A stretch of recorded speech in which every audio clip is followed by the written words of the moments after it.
I'm a former Foreign Service officer with USAID, so I see some other Foreign Service community people in here. Your Excellencies, or Your Excellence, and other partners and development professionals. Let me tell you a quick 30 seconds about us.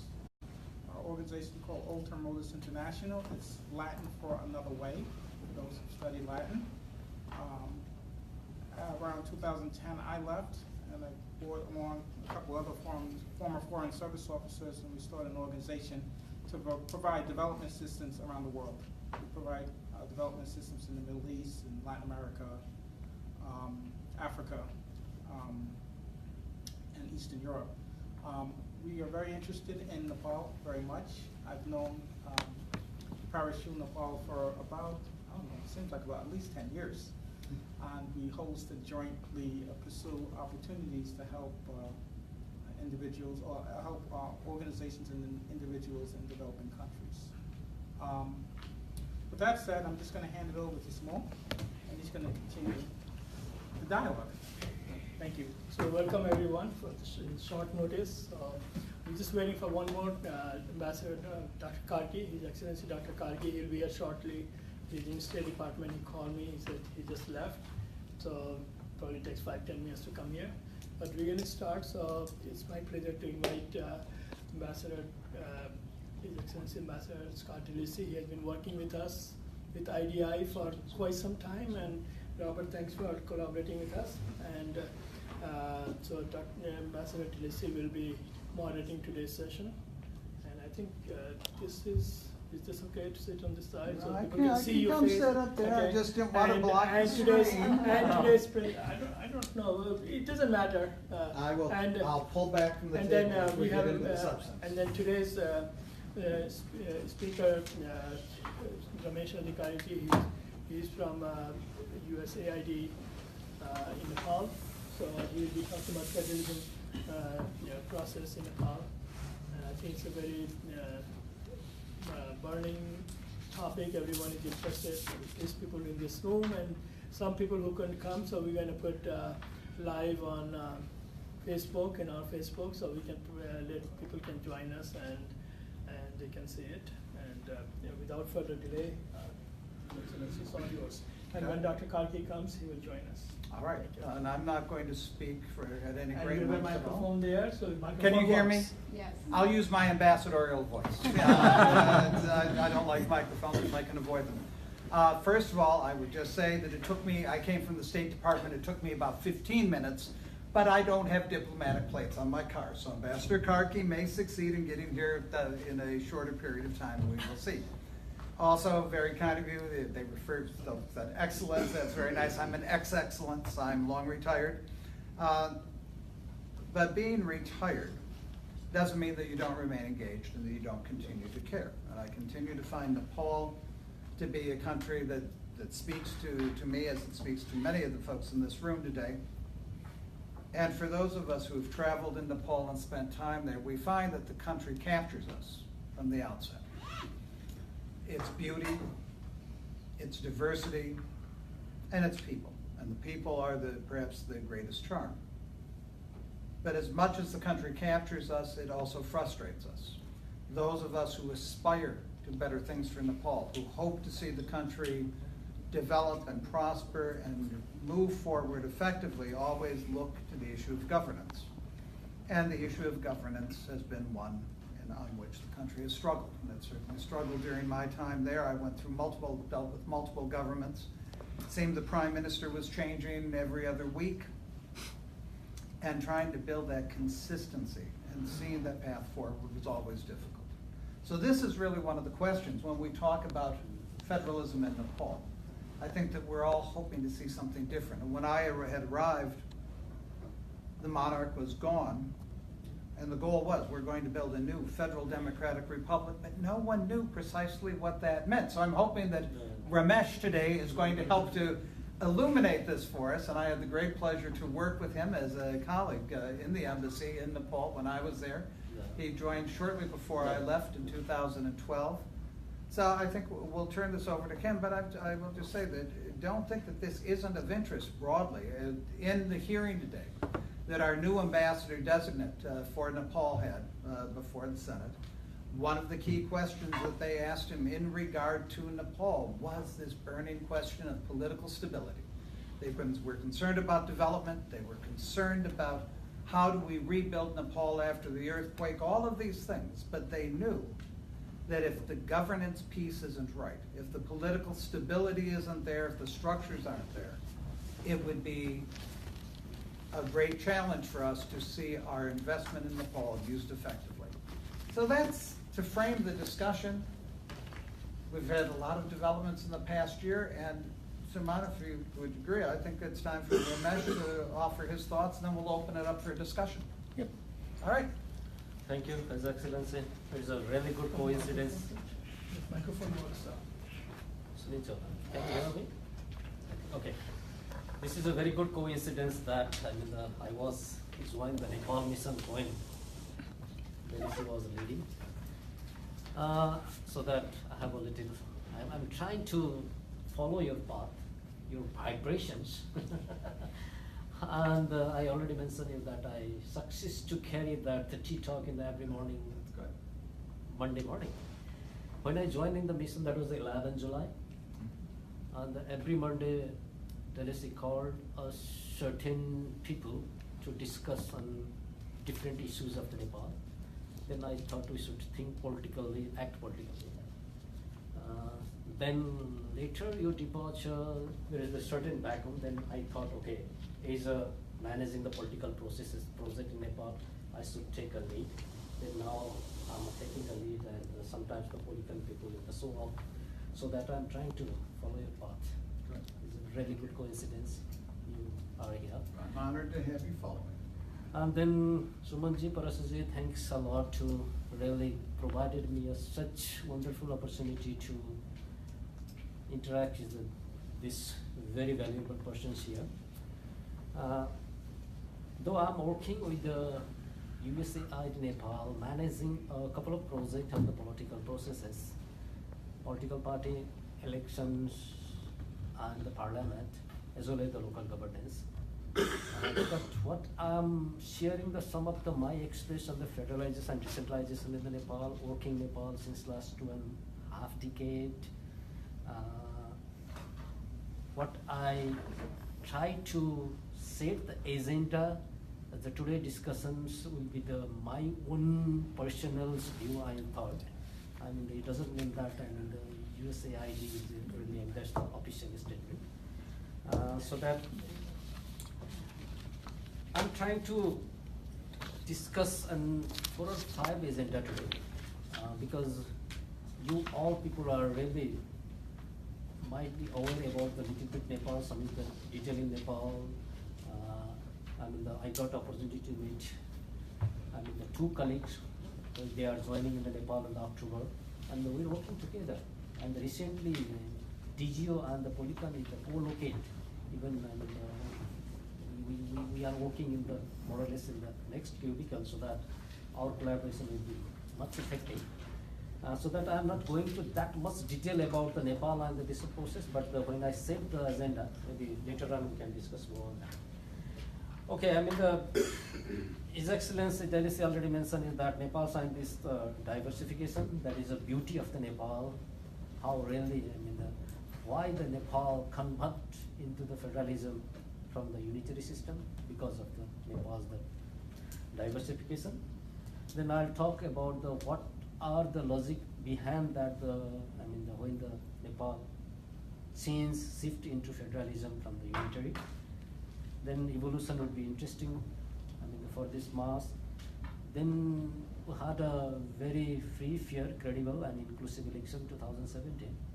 That really give the overall entirely changing structure of the Nepal, so that you people would be interested to know how the elections happen and how that really the election make a certain structural change in the Nepal. That would be interesting, which is directly related to the implementation of the constitution as well as the implementation of the federalization.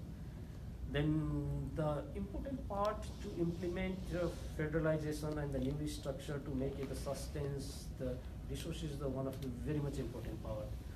So that I'll try to give a little bit about the revenue resources assessment in this part. Then we can discuss the issue and challenges. Then I want to hear from your experience too. I think it's okay, Parasuji? Yeah. Okay. Then if you see this, next. This is the new administration structure of the Nepal, and we had a constitutional assembly election in the 2008, and they came to announce on December 24 that announced that Federal Democratic Republican, abolishing the 240 years long monarchy in the Nepal. That was the day, the 2007 December 24. Total constitutional assembly member were 601. Out of the 601, 697 constitutional assembly, 597 constitutional assembly members supported on that. That was the day. Maybe during the life period, I never seen before and never seen that after. That was the initial journey for federalization, decentralization of the Nepal. It's been already passed in the 10 to 11 years.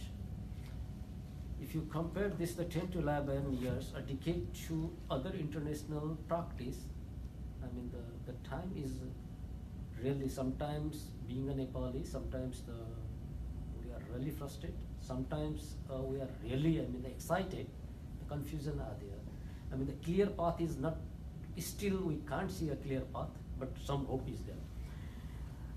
And if you see that the name, the put in the province name is still under discussion. You put it the 1 to 7 because there's the government from Constitutional Delineation Commission. The commissions took a very clever path that they didn't prescribe the name because the name could be the matter of the debate, so that they just gave the number 1 to 7.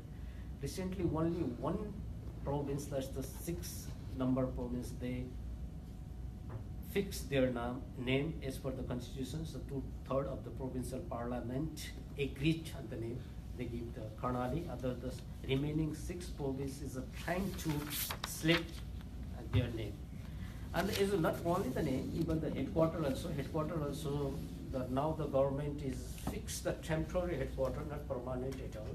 For the headquarter also, as per constitutions of the Nepal, they need to agree by the 2/3 of the majority, so that all headquarter, create the 6 is the temporary headquarter.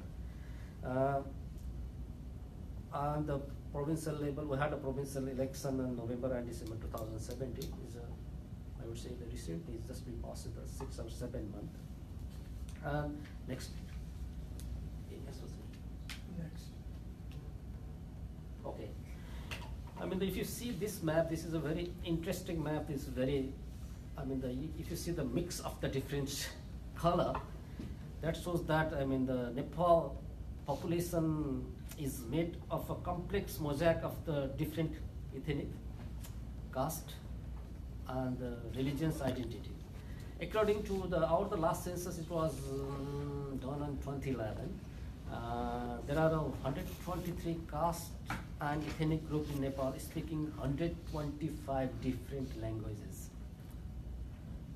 Really, to manage of the expression of all these the different caste ethnic groups is not that easy. So that when the state has been divided, the commission took up that one of the indicator, but not full indicator. So because any ethnics and the caste concentration in any particular areas, the majority and minorities are there. Their ideas and their logic and their justifications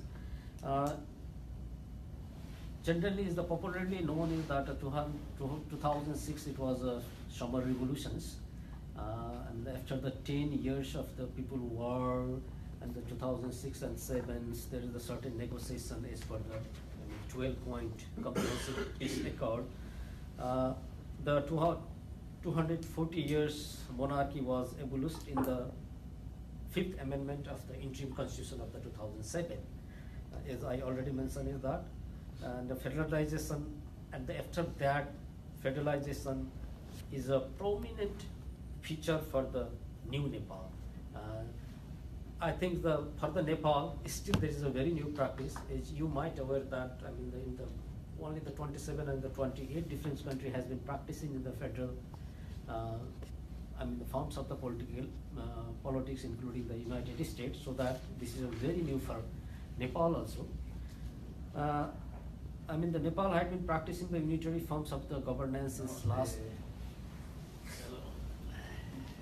See, please go ahead.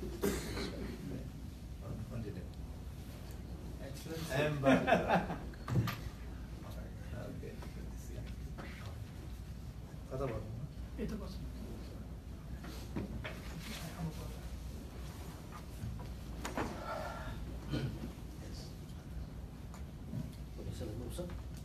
Thank you. Sorry, I apologize for the delay. I was in a program in the State Department attended by Secretary Pompeo and Uganda Trump, and I was not allowed to leave until they leave the room. No, I couldn't, I had trouble getting out of the building. Parts have been blocked off, I had to walk around, exactly. Yeah. Apology. Okay. Then the exclusion versus the inclusions. Basically, the exclusions was one of the very strong logic behind to launch the federal system in the Nepal. I think as you might aware that gender, caste and ethnic based, the social inclusions the deeply embedded in the Nepalese society. I earlier mentioned is that the 123 ethnic groups and the 125 different languages has been using in that part. So that if we convert out the political system unitary to federal, definitely it will bring the inclusive democracy later on. How it being inclusive, I'll talk later on. Then unitary systems, the total power system was centralized, and now the new different political systems, that our expectation is the distribution of the power and the decentralization and the devolutions. Then earlier there were a very limited citizen right, but the new constitution, 2015 constitutions, they provided different 31 fundamental rights and has been provisioned in the constitutions. The implementation issue and the implementation capacity is the debate of the different subject, but the constitution come up with the different 31 very good political, social and economic right. That was the very visible and the tangible change in comparison to the earlier constitutions. Then I already mentioned is that we had a monarchy, and since 240 years now is the Nepal considered a republic. Then earlier the Nepal was the Hindu kingdom, and the caste system of the Hindus kingdom considered is the one of the causes of the exclusion, so that now it's converted into the secularism. Then at that time the three levels of the government, center, then local and the regional. Now is the three tiers of the government, federal, province and the local. And again the logic behind that's the revolution and the agreement of the political parties is that after the federalization the society can convert into the modern society, is not a feudal society. It is not easy to, judge what is the modern society and the feudal society, but that was the logic.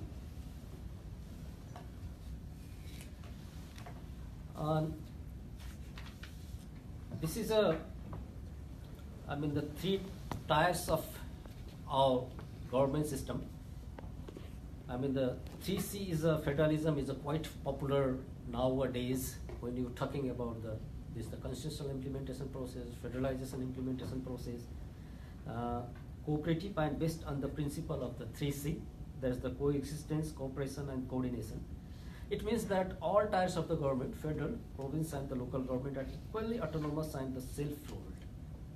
There is no hierarchical, as like earlier.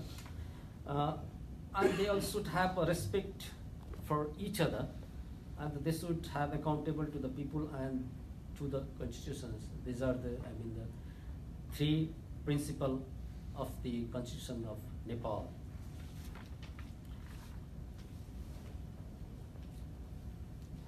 Then this is a federalism. I think is not any new for you. A system of government that divided in the sovereign power across the, it is just 2 or 3. In the case of the Nepal, Nepal has been practicing the 3 layer, and some countries they are practicing the 1 and the 2 layer. Definitely, if you talk about the power of the authority and the autonomy given to each unit of the government, that what the Nepal government is practicing, that what the constitution has been provided in that part. I'll discuss little bit later on that. For example, is not only the Nepal, remaining the 27 countries which have been practicing the federal system in the world, is that federal government never responsible for issues such as preparing drinking water taps at the local level. The issues, generally their concern is the monetary policy, security policy, and foreign policy. And state local government not necessarily responsible for national defense, minority, and foreign policy. These are the practice in other remaining 27 and 28 countries. What Nepal is also the practicing in the same. I mean, these are the Nepalese federal structure. There is one federal state, then 7 different province, and the 700 plus different local unit. And this is the federalization part. We have 3 different government. Is the federal, definitely is the federal government. Legislative part is the federal parliament, executive is the Nepal government, and the judiciary, the Supreme Court, is like earlier. And the province basically is the constitution is mentioned in the state, but state and the province, I mean, we are using the coily. And the provincial parliament is there for the oversight and the legislative process. Then provincial government are there, and the high court, and some even we are using the appellate court also there. And local level, local assemblies, the local executive, and district court. I mean, the new provision of the Nepali constitution is that the judiciary committee is the judicial committee is the lead by the deputy mayor of the every municipality and the rural municipality. This is a new system in the Nepal. Even though they work a little bit on judiciary part. This is the federal government. This is the 7 provincial government. And recently, earlier we had 75 districts. Recently, the 2 districts has been added. The 77 district coordination committee we have. Then all total 753 local government. There's 460 is basically the rural municipalities. Basically the rural part, and the 276 are the municipalities. Out of the 276, we have 6 metropolitan cities which has been categorized on the base of the population, infrastructure, and the geography. Then 11 sub-metropolitan, and the 276 municipality. Municipality is there's the hierarchical. They are a little bit better by the infrastructure and population than rural municipalities. I think the electoral part would be a little bit interest to how really, I mean, there is the federal structure try to bring a little bit inclusion and a little bit representative democracies here. In each of the 753 rural and urban municipality, there is the one mayor. Generally, is the urban municipality we use to the mayor, and the rural municipality used to the chair. That is a provisions in the constitutions, and one deputy mayor and the vice chair.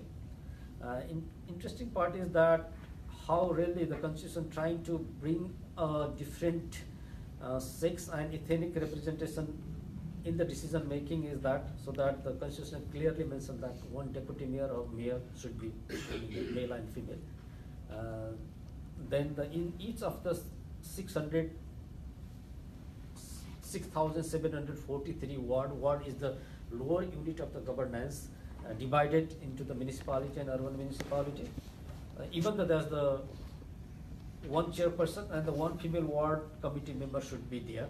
That also create the enabling environment to the women to participate on that. Not only the women, one Dalit female ward committee members should be there. I mean, the Dalit is one of the very marginalized caste in the Nepal. The total population's composition is almost 13 to 14%. So that now all total we have a minimum 6,743 Dalit members are working as a elected representatives in the ground committee members. I mean, the electoral systems, the experience of the Nepal is that if the electoral system provides some reservation, some sort of the quota, that really always support to enhance the representation of the marginalized people, representation of the disadvantaged people. This is one of the example.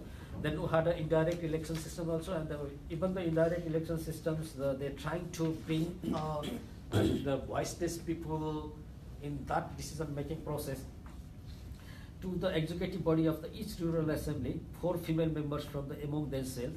Then the 4 female members, even they will be converted in the executive committee, 2 members from the Dalit and other minority committees. And in case of the municipality assembly, 5 female members and the 3 members from the Dalit and minority committee should be there. And to the judicial committee, which is one of the very important committees in the local context, which is trying to play the judiciary part on that. That is leading by the deputy mayor and the deputy chairperson. And out of the 753, the 700 judiciary committee head or lead by women. And even I think that's the 2 members from among these, so that the 700 different judiciary committee led by the women in this point.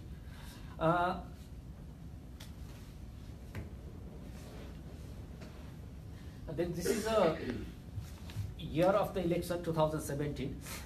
We just completed the last election, provincial election, in the 6 or 7 months back. This is a really historical election. Different observation, international as well as the national observation teams provided. They almost all report considered that it was a fair, free, inclusive, and credible election. And the voting turnout goes up to 78%, which is really, very excited for even for that reason. Not only compared to the Western. And the 3 phases of the local elections in May, June, and September 2017. Then the provincial election and the election of the House of Representatives. That was conducted in two phases, November and December 2017.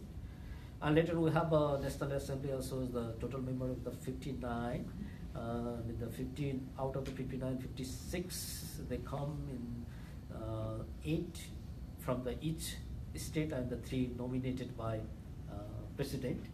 And that election conducted on the February 2018, and the presidential election on March 13. So that the mid of the 2017 to early 2017 to mid of almost first quarter of the 2018. The Nepal was completely focused on the election. What is the election made? There's a very what the election change the structure and the representative of the people in the Nepal is going to be interesting for this mass. If you see, very interesting. We have a total 35,000 plus elected representatives enjoying their power at a local level, and it is proud to say that 41% are the female. Is not only the female in the certain class and the certain groups, the female from the different status of the society. For example, I already mentioned is that 6,000 plus female from Dalit communities. And this is really, you can see, because I mentioned it that I've been working in the governance sector since like 2.5 decades. You can see the entirely different actor at the grassroots level now. When you meet the different stakeholders, when you visited in the 5 years back or 10 years back, but now is the entirely new actor. They are practicing their right. There are a lot of the issues are there. We can discuss the continue, but they are really excited. They are trying to provide the better service delivery to people. So that this is a constitutions, the reservation and the quota system provided such good opportunity to them. And the 41%, the marginalized people success to take a part on that. Definitely capacities issues are there. I'll talk a little bit later on that, but the constitutional provision provided this opportunity. And this is a House of Representatives, the result by gender. We can break into the different ethnic groups is also that, but it's a little bit complicated electoral system in the Nepal. We have a 33% representatives from the female, which is a really excited result in comparison to the many countries of the world. Then if you see the provincial, if you see the provincial, even the provincial position is a little bit better. 34% female are successfully represented in their legislative committee. Then the revenue assessment resources is very much important to implement the new forms of the government, new structure of the country that is always debatable. And not only the government, even the private sector, civil society, and the donors working in the Nepal has been really working very hard to how to make it very sustainable and the systematic. This is the revenue assessment system in Nepal. What our constitution and what our the different act come up is that this is a federal level. I mean the custom and excise, value-added tax. This is not only the new practice in Nepal. This is generally all over the world what the federalization has been practicing, and it's to be shared with the province and the local. I'll come later on that how the formula fixed for that, how the province will get how much of there's the pie of cake. I mean the local how the percentages go, and the individual income tax, tourism fees, and the service charge. Then if you talk about the provincial level, house and land registration and vehicle tax is one of the important part. Then entertainment tax, tourism, agro-income tax, service charge, fee and penalties, natural resource used by royalties. If they use, the charge the royalty, 25% will be get by the province. The local level is quite clear than the province part. Is the property tax, which is one of the very big amount that they can collect the property tax, and the property tax is the one of their basic to run. There's the daily activities on that. Houses and rent tax, land building, and the registration fees, tourism fee, business tax, land tax fees, and penalties, natural resources use royalty. Again, is like a province 25%. There is some confusions, the overlap are there. That the certain area still need to be clarifies the whether is the local, province, and the state. That is the issues is going on right now, but different actors are trying to define on that part. This is a government come up with a certain formula. That's the federal fund is if you consider the federal fund is the VAT and custom is the 100%. Federal reserve fund, the federal government will enjoy the 70%, the provincial reserve fund 15%, and local reserve fund the 15%. And the 15% divided to the 7 different provinces, and 15% divided to the 753 local government unit. This is the very critical issue, and this is a very interest for the all elected representative, all political party, all actor right now. That this is the one of the very important as well as the interesting issues. Then is the Federal Reserve Fund, royalty from the natural resources. If you consider 100% of that, the Federal Reserve Fund, federal government will enjoy it by the 50%, then the 25% goes to the provincial reserve fund, and local reserve fund will use the 15%. Is like earlier, 25% divided by 7 provinces and the 753 by the local government. And this is this is the one of the issue to how really we can prove that federalization is better than the unitary systems. Is a jurisdiction. As per the Constitution of the Nepal, Schedule 5 to 9, they provided a different concurrent and the exclusive right to the different 3 tiers of the government. The concurrent right is a little bit confusion. Maybe in the future, when the 3 tiers of the government practicing that they are the right, gradually the answer will be definitely solved at that time. But right now there are a lot of the confusion in that. So that these are the list. Maybe I think the Sumanji will circulate it with this the PowerPoint. I am not going to. We'll make it available on website. Okay. So that I am not going to the all details on that. But the issue is that the concurrent power is still need to be discussed. Still need to be to build the concession between the three tiers of the government, which part, the using by whom. And these are the issues. There are some issues to really make the federalization systems very effective than the unitary system. As His Excellency DeLisi already mentioned, is the political stability of the Nepal. Fortunately and unfortunately, this is the 28 years. Second, I think the first multi-democracy is that from the 1990 to 2018, we have a 26th Prime Minister. Our Honorable Prime Minister KP Oli is the 26th Prime Minister. You can see that the political instability in the Nepal. Almost on an average, the Prime Minister has been changing every year. But I think the silver lines are there. After the 2017 elections, the clear majority governments are there. The more than the two-third majority of the government are there. Not only the federal government, even province and the local government. So that as a Nepali citizens, that is a hope for that this government can run and can show their all very good outcome, minimum up to 22 elections. So that after that elections, the political stability, we are hoping that political stability is there. This centralized mindset is one of the another issues. Is not only the politicians, even in the bureaucrats, even in the other actors also, because Nepal had been practicing a unitary system since last 240 years. It is not easy to convert suddenly, change the mindset.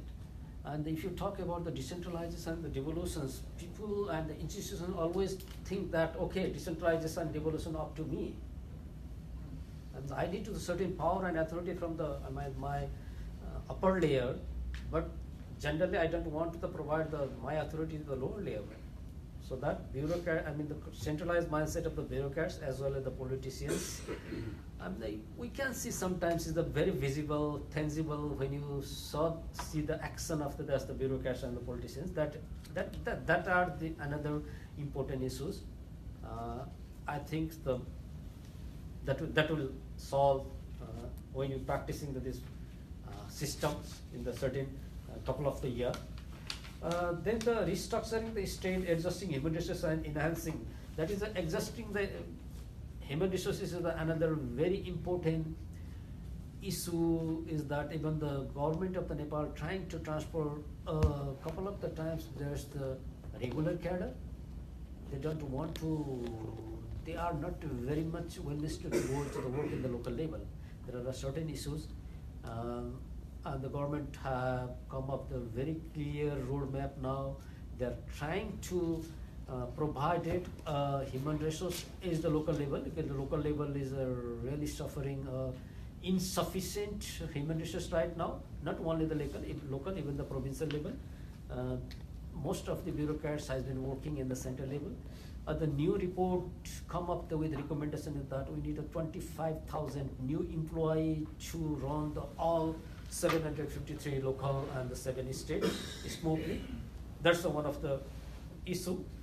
Then duplication of the jurisdiction, there is the certain concurrent right has not been still clear, so that need to be defined in the coming days. That is the another issues. As per the constitutions, this is the Natural Resources and Fiscal Commission is one of the very powerful constitutional commissions provision in the constitution. What is their role is that they need to recommend to the government how the government will distribute the resources to the different layer of the government. So far as this is the total 5 member of the commission, but so far government is appointed only the one secretary. The one secretary has been trying to provide as the formula to government this fiscal year. There is still 4 commissioner need to be appointed by the government. It seems a very powerful commissions. These are the issue until and unless formation of there's the commission, until and unless established that's the report, how really they work in the very scientific way, that is one of the issues for that. Then implementing what would be the motivation, what is the incentive to the regular bureaucrats to work in these systems?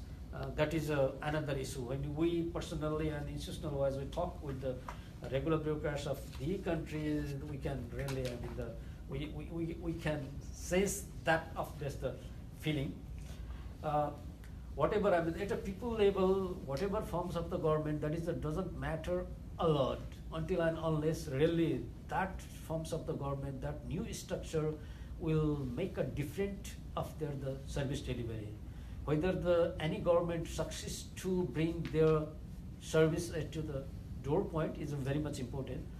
Whether change the form of the government, that's the livelihood is the important part.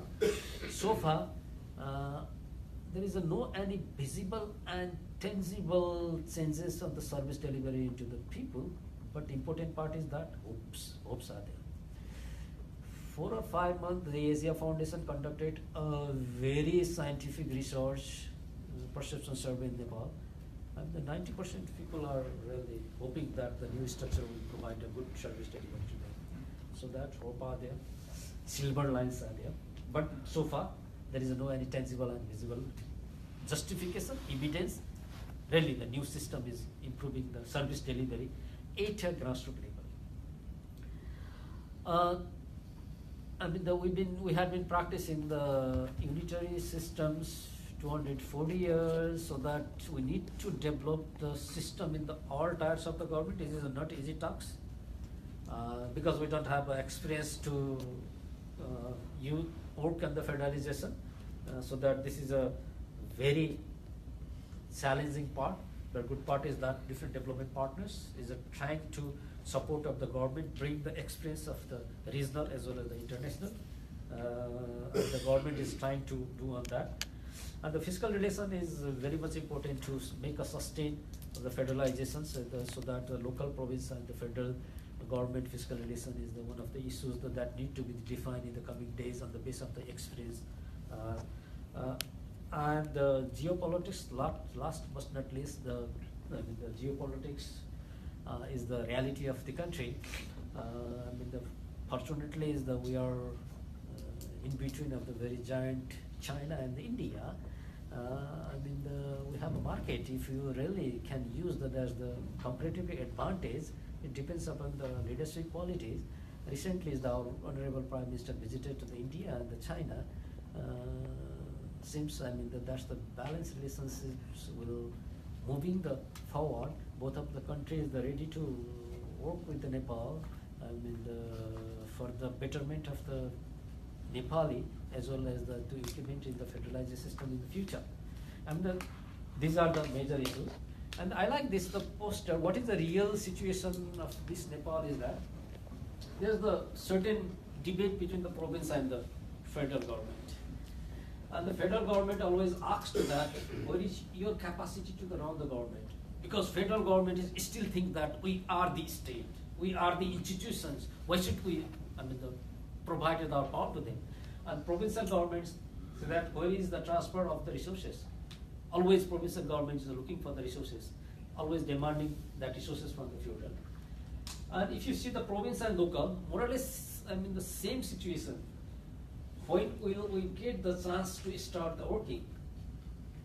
The local governments is more or less clear, federal governments is more or less clear because we had an election a little bit earlier than the province. Still the province government is a certain confusion there. And local government always say that when will the law service facility to be constructed? 753 different local unit to consider in the different 753 plus 7 plus 1, 761 government unit have been working in Nepal. 761 government unit need to prepare their related law and regulations. So that are the issues. And again, the federal relation of the federal government and the local government is the ability to operate the government. And the federal government asks that local government, where is the transfer of the resources? Local government always claim that if you provided the transfer sufficient and the resources, we can prove the ourselves. Now prosperity is a very popular word in the Nepal. not only the ruling party, but the opposition party and other different stakeholders, they have been using the prosperity, because that's the now this is a Nepal need to seriously think on the prosperity part. This is what is the practice so far is that sometimes and the province and the local level coordination is you can see this. Then there are some conflict. There are some the unclear jurisdiction authority between the mayor and deputy mayor. Then the ward chair and ward member, because the ward chairs they have authority to the utilization of the resources, but ward member is always asking that's the resources, because this is early to judge that. But what is the real situation so far? And the vote of the country perspective is that in the local, province, federal, and the government will run their show in the same speed, same motto, same goal, same vision, the long term. Is a development practitioner. I see the some hope. Thank you. Thank you. First of all, could we applaud again, please? As somebody who has experienced the complexities of Nepali politics and governance and saw the challenges, that was a masterful presentation. Thank you very much, Ramesh. I thought that was really a very useful presentation to help us get a grasp of where Nepal is today. And it is striking to me, given the great confusion that existed when I was ambassador, for example, about this question of what does it mean to be a federal democratic republic. And I left not that many years ago. I've been away, I left 6 years ago, and at that time they had just failed again to agree upon a new constitution and to agree upon any of these structures. So although there are many unanswered questions, the progress that has been made is pretty striking in many ways. There is reason for hope. I'm going to ask you one question, and then we're going to turn it over to all of you. But so you showed that picture of the boat of national prosperity, and that had everybody paddling in the same direction, and that would be a wonderful thing, and I hope that will be Nepal's future. And we know the diversity of the country that makes this challenging, and the politics and all the rest that affect people's ability and willingness sometimes to work together. But right now, you use the word capacity multiple times. Yeah. You talked about 25,000 jobs, positions would have to be created to help manage these new units of governance. Yes. But it's not just bodies in jobs, it's also training. It's understanding the nature of the role of governance. How daunting is this capacity challenge? And how much will failure to provide the technical assistance and education in governance, if you will, at the provincial level, impede progress, do you think?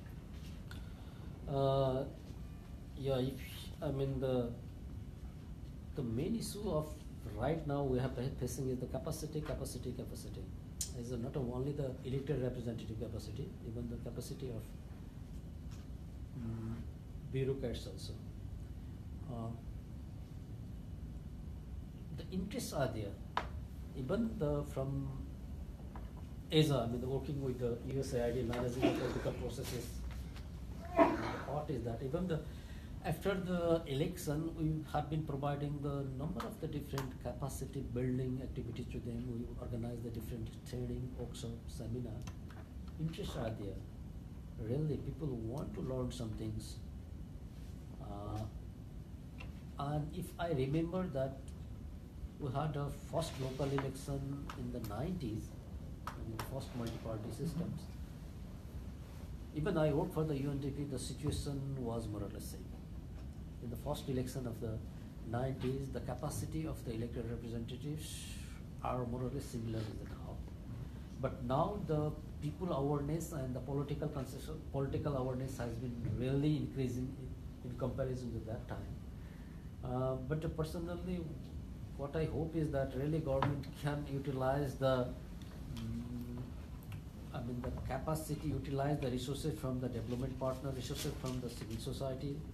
Using their own resources I think it will be solved and the situation will be improved. But the first election and the coming the 5 years, I think we need to invest a lot for the capacity. Capacity means is not only the providing the training, traditional training and the workshop. Capacity means really if we'll able to provide them on the job training, if you're able to provide some international regional practice to them, we can see hope for that.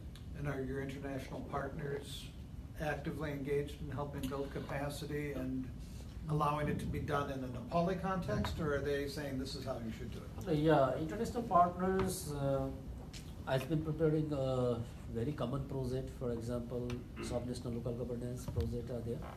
Multi-donors agree to put the resources in the basket, but donors are waiting donor policy from the government of Nepal that's supposed to be came out 4 or 5 months later. Still not the government is releasing that, so that the as a donor and working as a donor institution, we have been eagerly waiting for that policy. How really Nepal government want to work collaborate with the donor and how so that is a long-awaited document.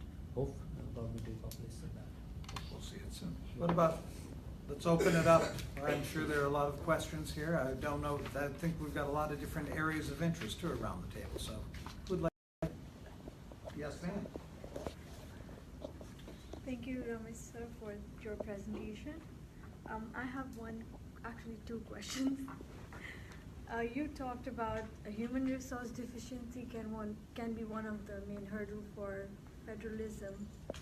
In your research, I'm sure your presentation was based on some research.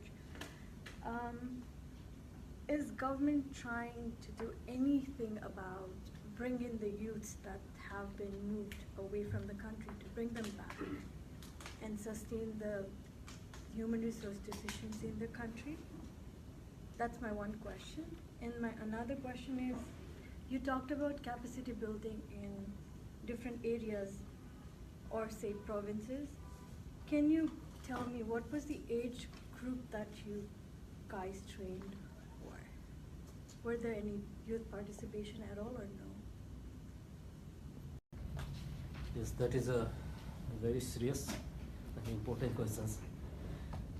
The government, the estimation is that I think the 5 million youth are out of the country, 4 to 5 million, and our GDP is the dependency, the 30% of the GDP come from the remittance. That is a truth, but very bitter. Definitely, I think I'm not a government representative, so that I can't say that from the behalf of the government. Maybe His Excellency can give his ideas on that. Definitely, in the long term, if the countries will succeed to move on path of the prosperity, definitely there's the youth who back in the country. I don't have any data and the fact right now, but we can see is the very good practices that the many youth has returned back to country and trying to do some things. That they are the sales agent. The demonstration effect has been gradually, the porting in the country, which is a really positive movement. Not only that, I'm not talking about that's the 5 million people who is worked under the 55 degrees Celsius temperature in the Gulf. Even I'm talking about there are some good practice. Even those people is working, studying in the US and the UK. Some of the people, they have been starting to going back of the country and they do something for the country, because they are also the hope due to this the political stability. So that regarding your question, this is not easy to bring all people at a time, but it will definitely related to the prosperity of the country. And the youth involvement in the capacity building program is that there is no any clear. Definitely, the government has a youth policy. Government has a youth strategy. They always, every year they prepare either they updated the youth policy, but there is no any such effective youth policy. The youth is really can involve in that process. Thank you Thank you for a very good question. I hope we could talk about youth all afternoon, and maybe we'll come back to that. And Dr. Karki, I'm just giving you fair warning. I will come to you before the end to ask you to kind of pull this together for us and jump in at any. My name is Kim Sarai. I am a student of internationalism from Danish Support. So I'm sorry I came a little bit late. It's happy to see former Ambassador DeLisi here again. I came last year here in USA. So thank you, Mr. Adhikari, for your deliberation. So yeah, as you said, there is a beacon of hope because of that, following the stability, political stability in Nepal, and having the majority government. Again, there are few challenges because this, as you said, this is federalism is the new practice for Nepal, and having limited resources, and people are again that cautious about this, whether it will lead us to the good place or maybe sometime it might be the burden for Nepal. Some people are thinking like that. So relating to this, how do you think that federalism, having limited resources and financial capability for Nepal, and how it will sustainable for financially, and relating the same thing as balancing the relation between India and China is also one of the very important thing. Yeah, our Prime Minister tried to balance that visiting India and China and having some that long-term project also underway. How do you think these two matters in your observation? Thank you, Kenji. And regarding your first concern and queries, partially I agree with you. Yeah, Finance Ministry official have put the estimated 820 billion Nepalese rupees as an immediate cost of the setting up necessary infrastructure and the operationalizing the federalism. That was the very rough estimation. That has not conducted a very detailed research. But if the finance ministry provided that, the amount, we can agree on that. Definitely, 820 billion Nepalese rupees is not easy to collect right now. But even in the one program, the finance secretary mentioned is that the estimating the existing 33,500 cost center will reduce about the 2,000. That there because earlier the number of the BDC and the municipality were the 4,000 plus, now is come into 753. So that that's the cost center will be the reduced. That part that the government can reduce the some money on that. I don't think personally. I don't think the just aid the 25,000. If you see the state level. I'm quite hopeful for this new process. In the state level, if the government is hiring the 25,000 the new employee, I don't think the government can sustain on that, because they create the employment. Definitely the province and the local level to come up the new ideas, mobilization, the resources from their level. Definitely some concern has been already issues and already raised that some of the municipality and rural municipality already increased there's the tax to the people. We can see that there's a lot of the complaint on that. A lot of the social media is covering that, the news, that the issues are there. But personally, I don't think really. Even the Ministry of Finance is a quite confident and is a quite technocrat as well. He also provided such evidence that Nepal can sustain.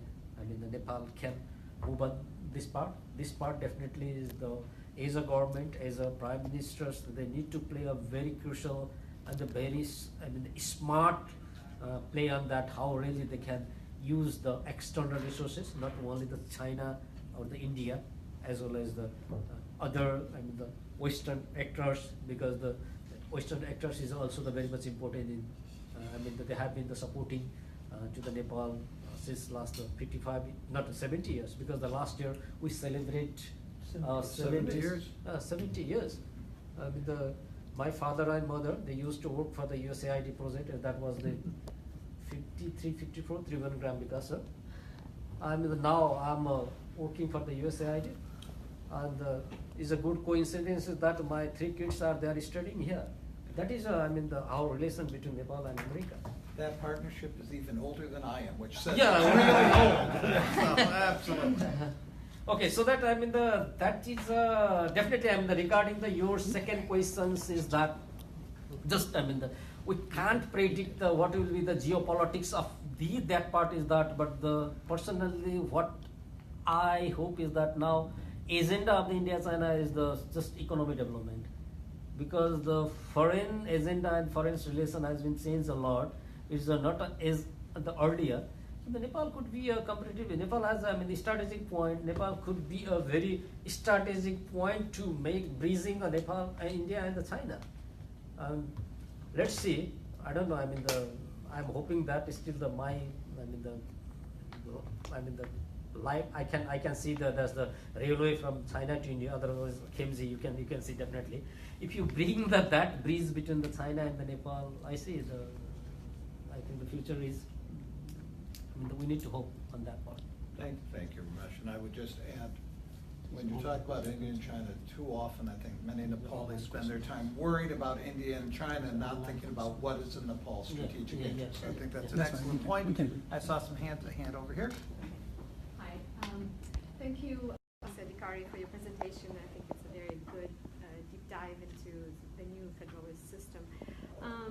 My question is, in your assessment, how responsive will the new federalist system, all the levels, responsive to citizens' concerns, to concerns of the private sector? Is there a process built in for engagement, for developing platform for citizens engagement, for private sector to engage with government, to provide transparency and participation in the decision-making process? Thank you. Your question is that the Nepal is considered citizen engagement. Nepal is always taken as the very best practices for the citizen engagement. We don't had local elections. We had a local elections in 27 after the 20 years, because the last time we had a local election in 1997. In that part, the citizen at a grassroots level is like a mother club, like the thousands of the different cooperative, different the CBOs, community-based organizations. For that, Nepal is considered is always the best practice in that region. That was the good for them. In the absence of the elected representative, the local government at that time, DeLisi and municipality, always use that network to select the planning, monitoring, and they use the different social accountability tools. And your question is very interesting as well as the valid in that point is that after the elections, that has been break, After the election, what the local elected representative think is that now we are the decision maker. Why should we consult that the citizen at the grassroots level? Why we should call to the any representative from the toll-lane organization, any representative is a community organization, any representative of Ward Citizen Forum to make a planning so that there's some conflict and the tension we can see at the grassroots level. And we had a Ward Citizen Forum all over the Nepal. Ward Citizen Forum is now becoming a very passive after the election. So that is one of the governance perspective, that is one of the very serious issue, how really citizen engagement can be improved, enhanced in the social, not only the social accountability planning process is that. So that you can see there's some conflict between the elected representative and the citizen at the grassroots level. Just to draw on her question though, you also mentioned private sector engagement. The private sector is included in that process. Yeah, and I'm just curious, to what extent do you see with the new federalism? Is there a greater energy or willingness of the private sector to look about the role that they can play in local development and creating jobs and building the economy? Do they feel empowered by this, or are they throwing up their hands? How's the private sector seeing this? Private sector is always suffering. Since last many decade, I would say, due to the political instability. There's the strike, band, chakka jam has been always affected the private sector. Fortunately, I mean, hardly after there's the election, we don't have that the frequent band and chakka jam in the city as well in the rural areas. What is my observation, because I'm not working for the private sector, what is my observation is that private sector is really hoping that the political stability will create the enabling environment to them to invest further.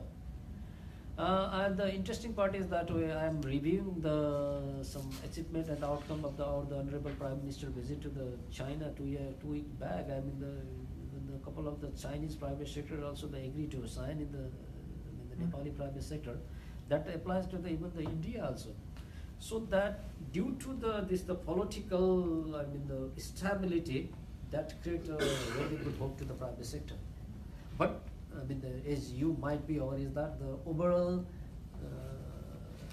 the stake of the private sector in the pie, the always very minimum private sector involvement in Nepal. If you talk about perfect three partner of the governance, there's the civil society, state, and the private sector.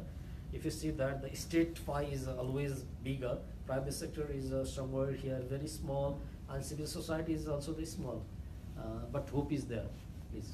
Yeah, I know we've talked a lot about instability, like political instability in Nepal.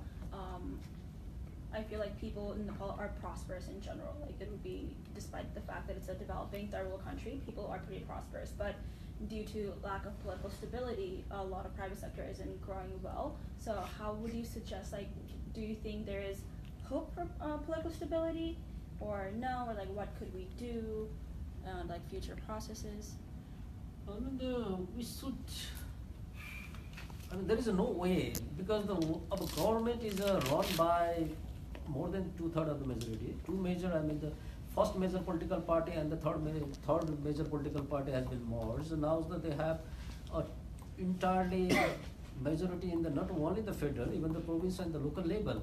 So that is only one indicator where we can see the political stability in the future. So that our wish to Nepal is that let's give to the round this government minimum of 2012 from the next elections, because earlier I gave the example is that we have been facing in the only one prime minister to the each year.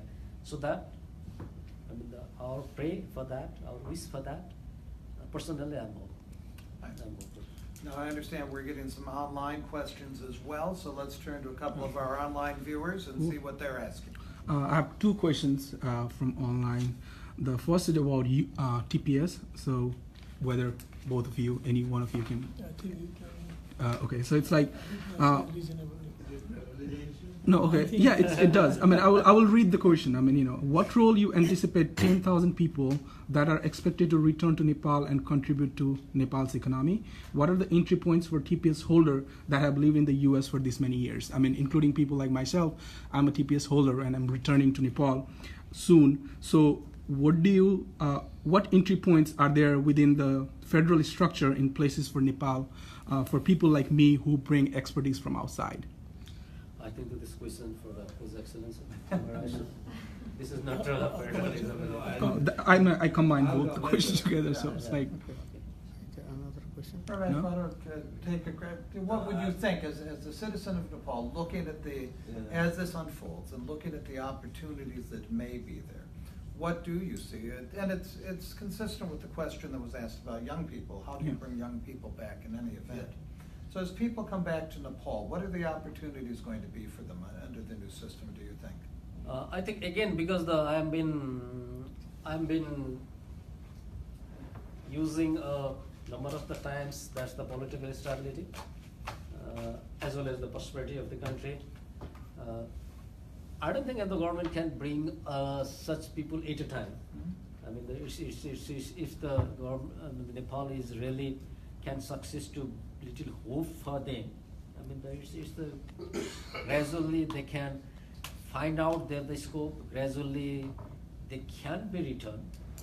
But I think since I'm not a representative of the government, I can't say is the further. No, fair enough. But I would say as well, though, that for people who are returning to Nepal after an extended period of time, for example, in the US, where you've engaged in society, where you've worked, where you've received an education, and where you have seen different approaches. Not to say that our system is perfect, because now, Ambassador, you don't have to laugh quite so loudly. But the point is that you can bring back to Nepal a different mindset and a different perspective and a context of looking at these things that the nation probably would benefit from, for adding to the debate, adding to the discussion about what is the way forward. No one is going to have the answer figured out about how to make these complex federal structures work automatically. This is challenging. And it's going to be a huge challenge for Nepal. But there has been progress, and I think there's a commitment to that continued progress. And I don't think anyone can say, yes, and there's going to be all these jobs, here's what they're all going to look like. But if you bring the energy and the commitment, I think that you can do things just as there was a generation of young Nepalis who left the country 50, 60 years ago, some of the first who were educated in the West. And they went back at a time when their country was saying, we need to think differently. And they played a huge role in building the Nepal of today. And I think there's an opportunity there. We had another question online? That other was about the TPS, so I mean, you don't want to answer, so I will just ignore it, I guess. Let's say one more question. I was going to ask, and then I'm going to turn to His Excellency here. I'm not letting you off the hook, my dear friend. Any other questions around the table? Yes. Sir, I'm going to. Can we do two? Can we squeeze two? If we're quick. So, two questions. Okay, my question is what I heard about the resources, the capacity. Based on your experience on the ground, can you name 3 factors that can be the main barriers to fully, see the benefit of federalism for the people in Nepal? I mean, key barriers or key challenges is, if everything is perfect, then I'm sure that. I think, okay, again, I mean, I need to, my P1, that's the priority one is the capacity. I mean, that would be the barrier to implement an effective federalized system in Nepal. Second would be the resources. I mean, I'm not talking about the financial resources. Again, I mean, the financial as well as the technical resources. I mean, the third would be the mindset. And these are the capacity, resources, and mindset would be the 3 constant and order to implementing the federalization. And I would especially agree with mindset. I think this is going to be one of those real watershed moments for political leaders and others to think differently. So thank you. And we had, Excellency, I think we had another ambassadorial question down here. No, it is, sorry, thank you. My question is the Nepal's experience in transforming a unitary bureaucracy into a federal one. And because I'm particularly interested in this, because I'm from Gambia, we have gone through 22 years of dictatorship, and this is a very, very serious issues we're facing with. To transform that, the bureaucratic machinery, which, if it is not functioning, nothing is going to get done. So maybe you may want to just throw in a few words on how you were able to transform from unitary to this federal, and maybe even to the local governments. Thank you, His Excellency. This is one of the issue in even the Nepal. But good part of the Nepal is that again the government run by the majority, and what I think is Nepal did a really good job to develop a roadmap in this part. Under the Prime Minister office, it was a year back, the Prime Minister office, the success to prepare the unbundling report, and the base after that unbundling report, there's the one sort of the roadmap to how really this function and functionalities and will be the use. There's the unbundling report now. Different ministries are working on that. Recently, this morning, I read one report from Ministry of Education. They just completed on that part. So that Nepal's really we started a good initiation to prepare the roadmap and the clear strategy to how really they can use that's the bureaucrats in the coming days. And the Nepal is even introduced the voluntary retirement system, DRS system too. If some people want to discontinue, if some people they didn't want to join in the new system, they can quit their job. Government will provide a relatively better package to them. There are the issue, but personally, I hope that will solve within the time. Ambassador, it's been fascinating to me that we still have provinces, mostly unnamed. We were fighting about this 6 or 7 years ago. What shall we name these provinces? And it was a reflection of the tremendous diversity of Nepal and trying to suddenly allow people's voices from all these diverse communities to be heard and to be expressed, and their interests to be protected in ways that were perhaps not the norm under a unitary system. So this remains a huge challenge. Yeah, people's expectations have risen, and I don't know if Gambia has quite the range of diversity of Nepal, but I bet you have a degree of diversity as well. We do have our own. Exactly, and as I saw in Uganda and other places as well. And so managing those expectations as you move forward is going to be huge, and I think there may be lessons that you can learn, although the names are still under debate. There's been great progress, and these are things that'll come with time. But now I'm going to turn to the real expert in the room, and I'm going to ask His Excellency if you have any thoughts that you'd be willing to share with the group as we close. And given that these issues were raised, I said in the hearing this morning for Randy Berry, people were wondering about the future and the political stability and the environment in which development can move forward. Your Excellency, the floor is yours. Thank you very much. Let me correct, Ambassador DeLisi. I am not an expert on this issue. I am just an ambassador. Thank you very much for this wonderful opportunity. I would really congratulate Ramesh for his great presentation, and thanks to Sumanji, Pasuji, and also you all for your wonderful participation, engagement, and interest. In fact, as I have already mentioned, I am not an expert. I could share my personal opinion about it, and there is no any specific question to me. But let me tell you a couple of things about federalism in Nepal. To be very honest and frank with you, again, this is my personal opinion, that we have started federalism, adopted federalism without really knowing all about it. To be very honest with you, it has been a learning exercise, and most of our politicians, even experts, development actors, policymakers are trying to understand what it is and how it can function. And in my opinion, you mean those who are living in the United States are more knowledgeable, experienced, and expert on this issue than many of us coming from Nepal. So we are going to a massive restructuring exercise. We have, as Ramesh mentioned, that we had election of all 3 government bodies. We have elected officials. In fact, this was really a big issue for us for last almost more than 15 years. We didn't have local government body. We were running country without elected government official at the local level. So we are really very proud to share with you that we had that, we have achieved that. But this is not a solution of every problem that we are really facing at the moment. In fact, as Ramesh rightly mentioned, that political instability was a challenge. In fact, after I was appointed as ambassador, I have served 4 prime minister and 4 foreign minister already in 3 years.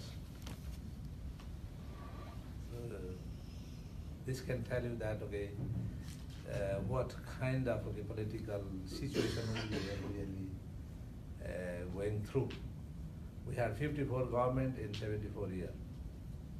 So none of our government, okay, no matter whether it was under panchayat system, king's direct rule, or multi-party system, lasted for full tenure. So that was really a big challenge. So now we can see that, okay, after this recently held election, we can feel that we will have a more stable government coming days. So this has raised a lot of hope, expectation of people. Our politicians are talking about our political issues are resolved now. Our challenge is prosperity. So we should really unite ourselves to talk about how we are going to deliver to the people. As Ramesh mentioned, that we are situated between two big countries, India and China. And they are one of the most prospering country in our region, and we are not able to benefit out of that.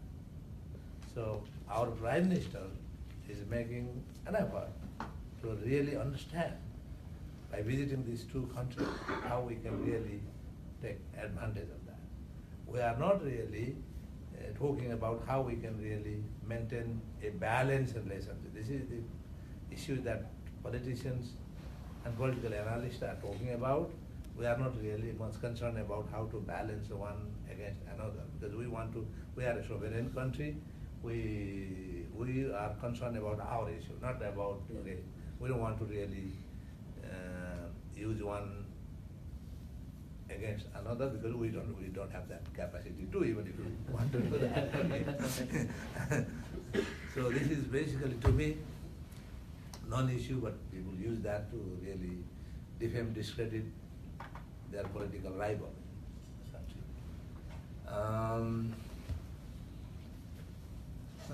The other issue, okay, you have raised issues related to employment and youth. That can also partly cover the issue raised by you, TPS. We have many young people living abroad.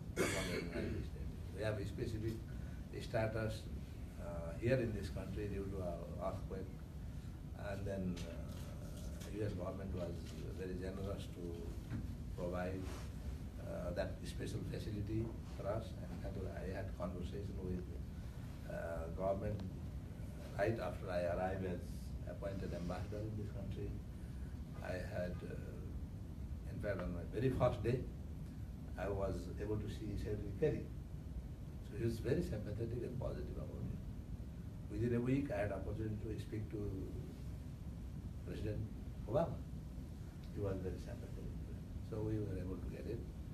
So we had this for several times. Even we tried this year, we were not able to achieve what we wanted to really get. But still, we had a 1 year period to really think about it. But we are not only talking about people living in the United States, we are concerned, bothered by a large number of young people living abroad. We have a labor scarcity, we have a lot of development challenges in our own country. We need export, skill, unskilled people back home now, because our main agenda is development. And if we fail to deliver, people will not trust. Our government will lose its credibility. Nepali people are very smart, very knowledgeable. Many of them are perhaps not educated, but that doesn't mean that they are not talented. So if we fail to deliver, they will punish us. So government need to be very careful about it, and we are very much committed to the goal of our political agenda, and that is prosperity. Thank you very much. Thank you.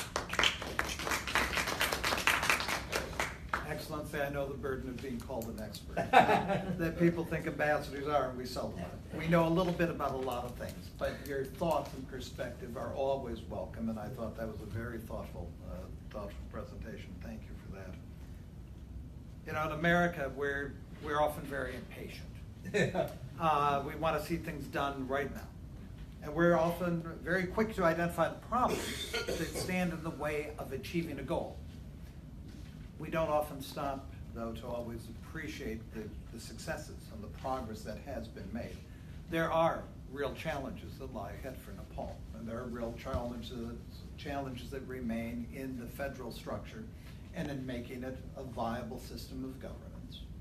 But there has been progress. For me, in your slides, on one of them where you compared the unitary system and the federal system. On the bottom of one, you talked about feudal.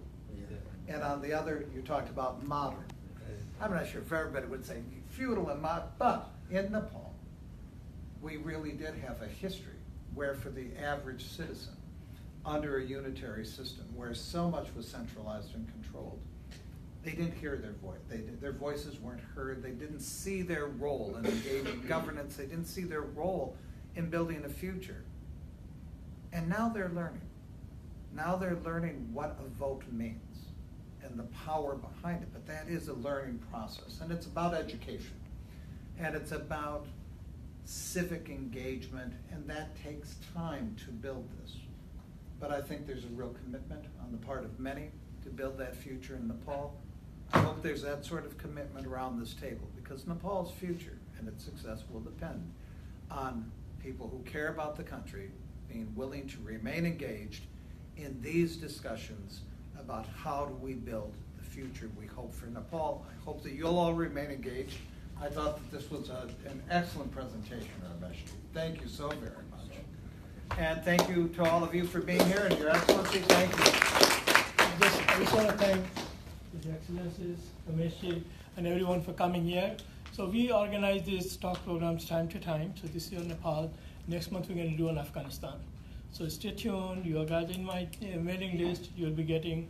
So and then following month we'll be on Africa. So we'll be updating you guys. Thank you so much. Very good. Thank you. Thank you. Ramesh. That was really good. Thank you. For me, it was very good.